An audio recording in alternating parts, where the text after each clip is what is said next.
ஆமேன். இங்கே நாங்கள் இதுவும் ஒரு உவமை கதையாக காணப்படுகிறது.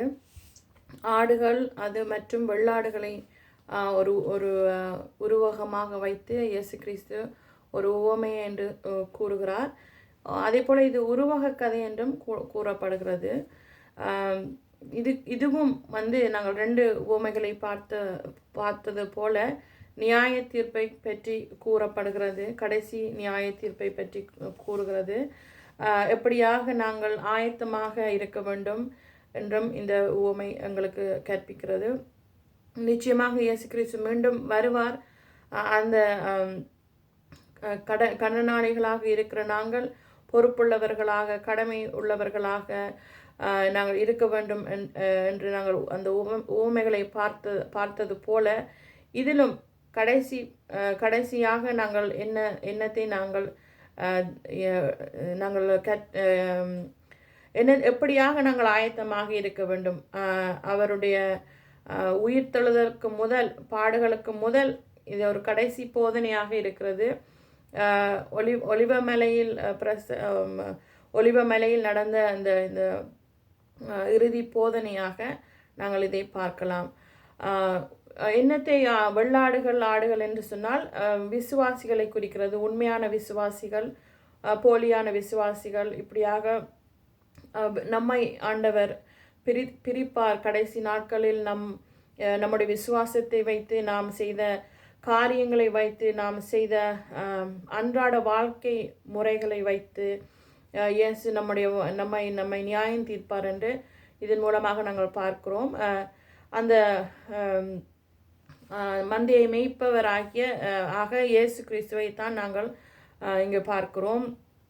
அவர் முழு மனுக்குலத்தையும் நிச்சயமாக பிரிப்பார். எங்களுடைய கடமையின்படி, எங்களுடைய பொறுப்புணர்ச்சியின்படி நாங்கள் எதை நாம் விசுவாசிகளாக இருந்து எதை நாம் செய்தோமோ அதன்படி நம்மை அவர் பிரிப்பார்.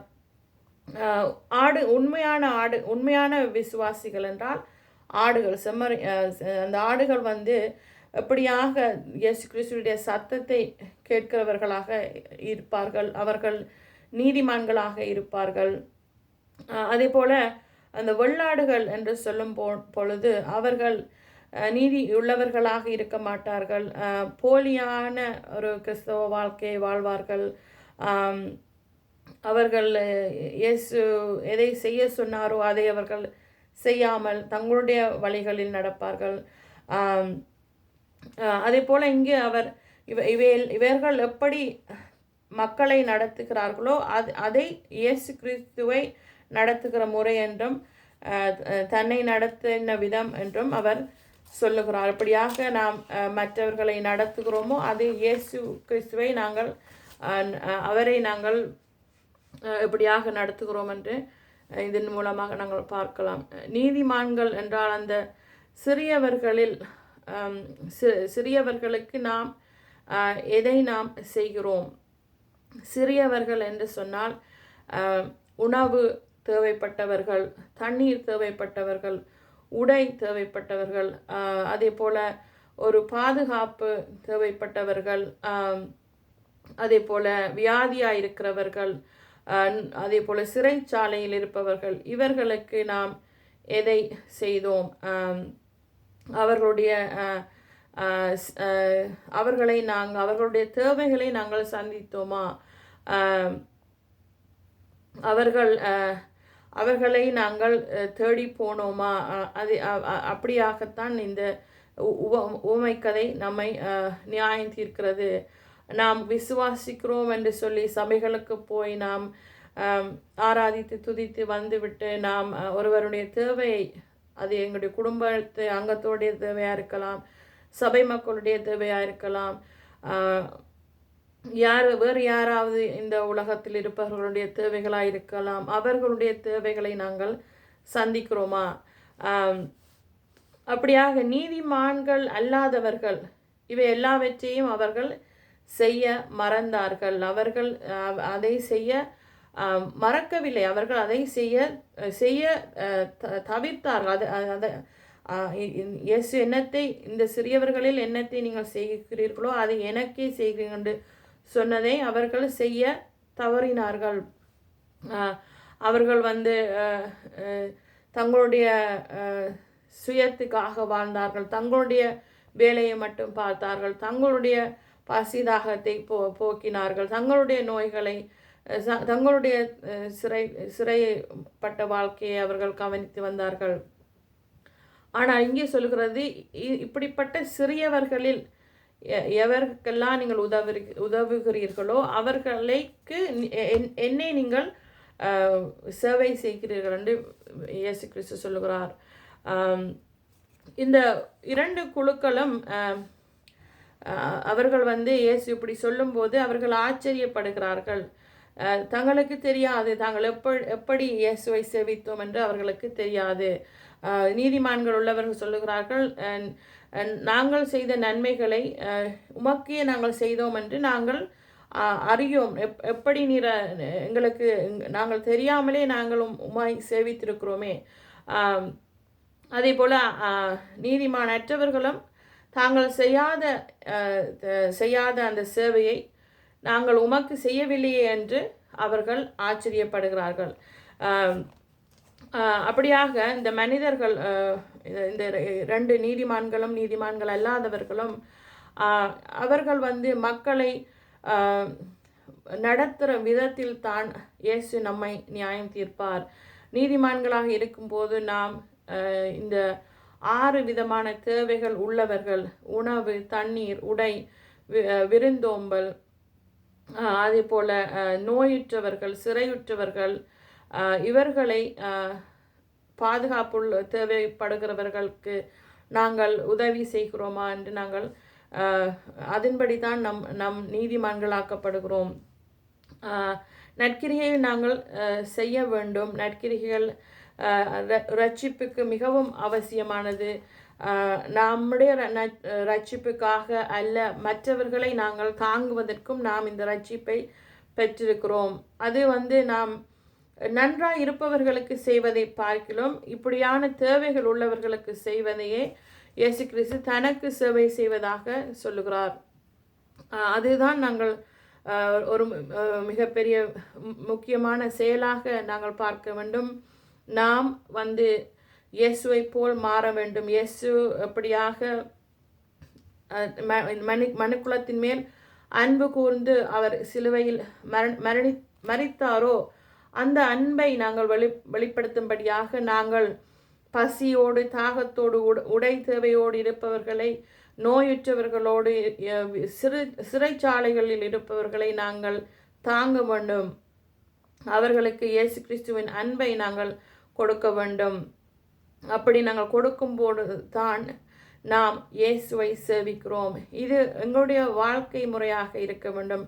நாம் நமக்கு கொடுத்தவர்களுக்குத்தான் நாம் கொடுப்போம். அதுதான் எங்களுடைய தமிழ் கலாச்சாரம். எங்களுக்கு ஒருவர் கொடுத்தால் அதுக்கு அவர்களுக்கு நாங்கள் மறுபடியுமாக ஏதோ ஒன்றை நாங்கள் கொடுத்து விடுவோம். ஆனால் இயேசு கிறிஸ்து சொல்லுகிறார், எதெல்லாம் தேவையாக ஒருவர் இருக்கிறார்களோ அவர்களுக்கு தான் கொடுங்கள் என்று சொல்லுகிறார்.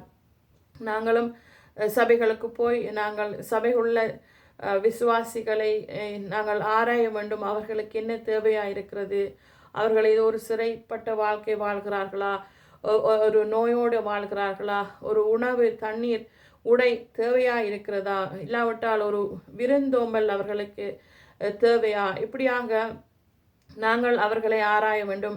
எங்களுடைய வட்டாரத்துக்குள்ளேயே இதை நாங்கள் செய்ய வேண்டும் என்று தான் இயேசு கிறிஸ்து எதிர்பார்க்கிறாரு. நாங்கள் ஒரு டொனேஷனாக தூரத்தில் இருக்கிறவர்களுக்கு கொடுப்பதை பார்க்கிலும் நமக்குள் எங்களுடைய கம்யூனிட்டிக்குள், எங்களுடைய வட்டாரத்துக்குள் இருப்பவர்களுக்கு நாம் இந்த தேவைகளை செய்ய வேண்டும். அது உங்களுடைய பிள்ளைகளாக கூட இருக்கலாம், உங்களுடைய கணவனாக இருக்கலாம், இல்லாவிட்டால் உங்களுடைய சபை மக்களாக இருக்கலாம், உங்களுடைய தாயாரோ தகப்பனாக இருக்கலாம். யாராக இருந்தாலும் அவர்களுக்கு தேவையை அறிந்து அவர்களுக்கு நீங்கள் உதவி செய்ய வேண்டும். அதை நாங்கள் செய்யும்போது நாம் அதை இயேசுவுக்கே நாம் அதை செய்கிறோம்.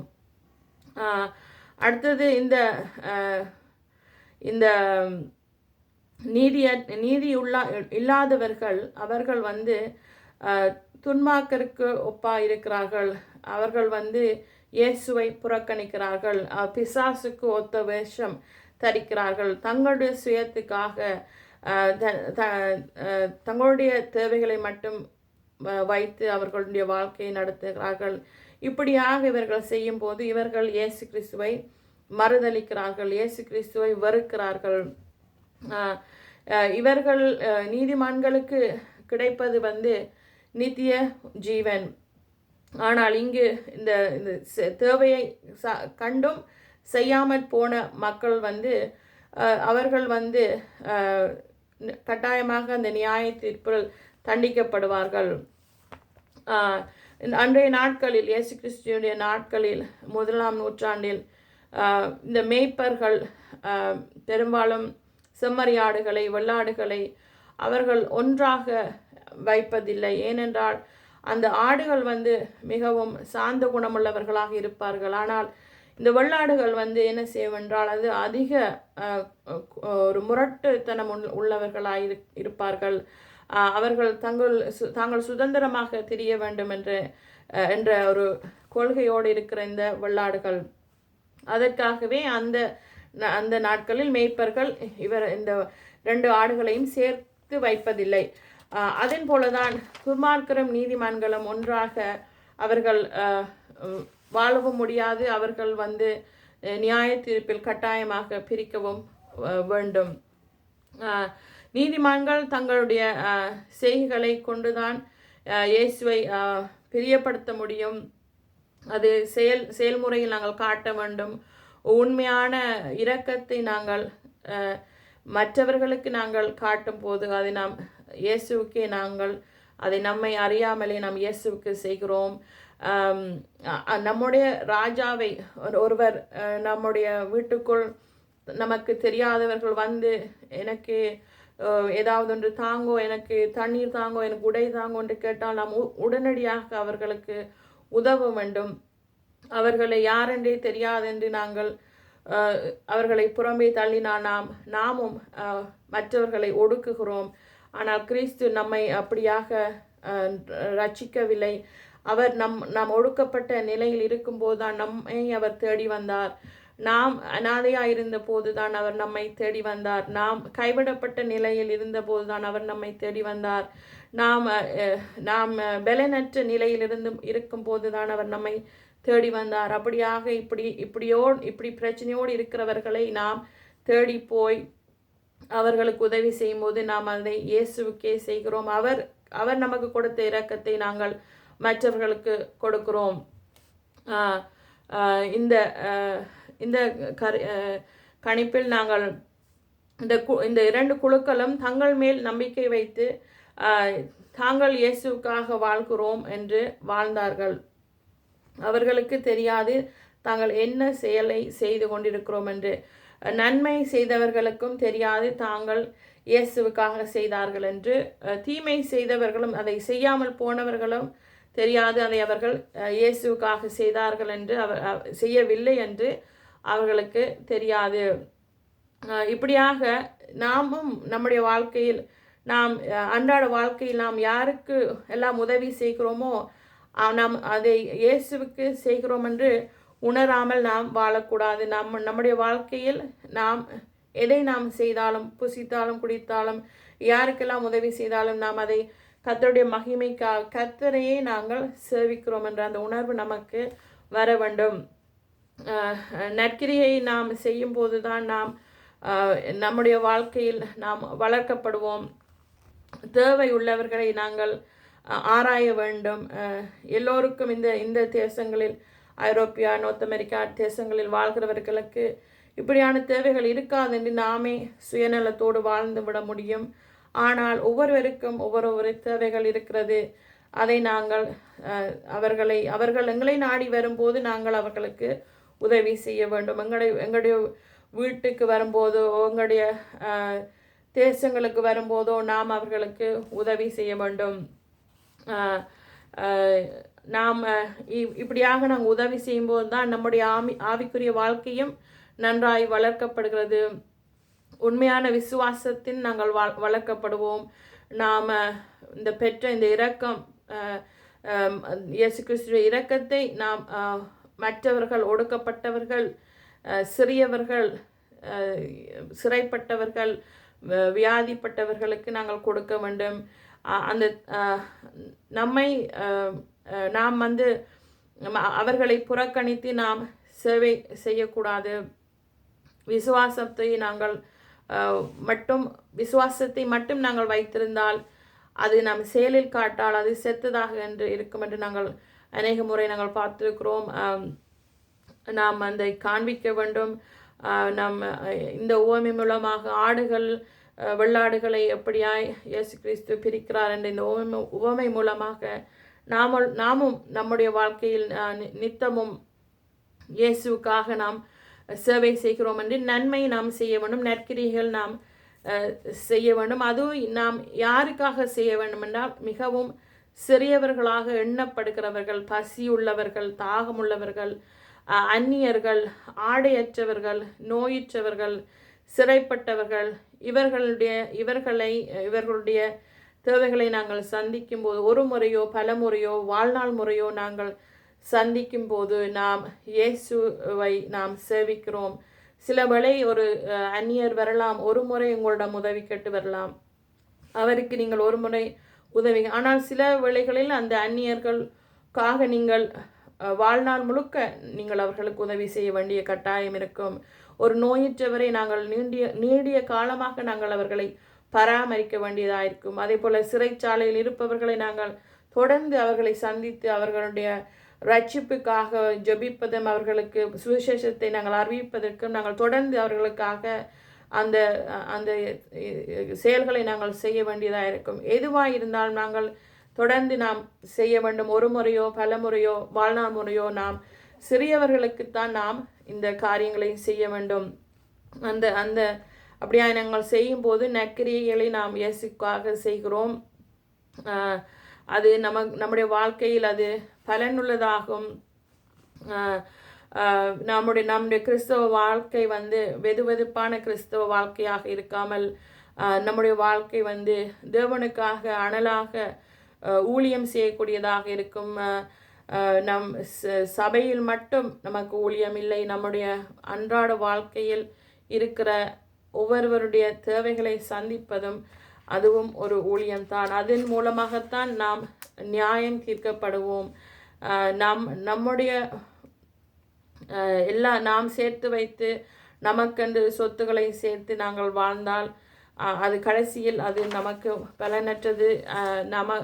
நாமும் பயன்படுத்த போவதில்லை, நம்முடைய பிள்ளைகளும் அதை பயன்படுத்த போவதில்லை. அதை நாம் சிறியவர்கள் யாராக இருந்தாலும் அவர்களுக்கு நாங்கள் அதை கொடுக்க வேண்டும்.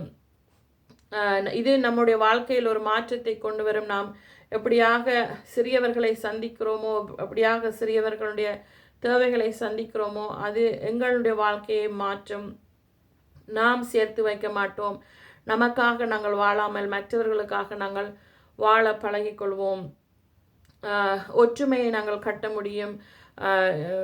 அகதிகளாக இருப்பவர்கள், ஏழைகள், நோயாளிகள், இப்படியானவர்களை நாம் உதவி செய்யும்போது நம்முடைய சமுதாயத்தில் ஒரு ஒற்றுமை வரும்.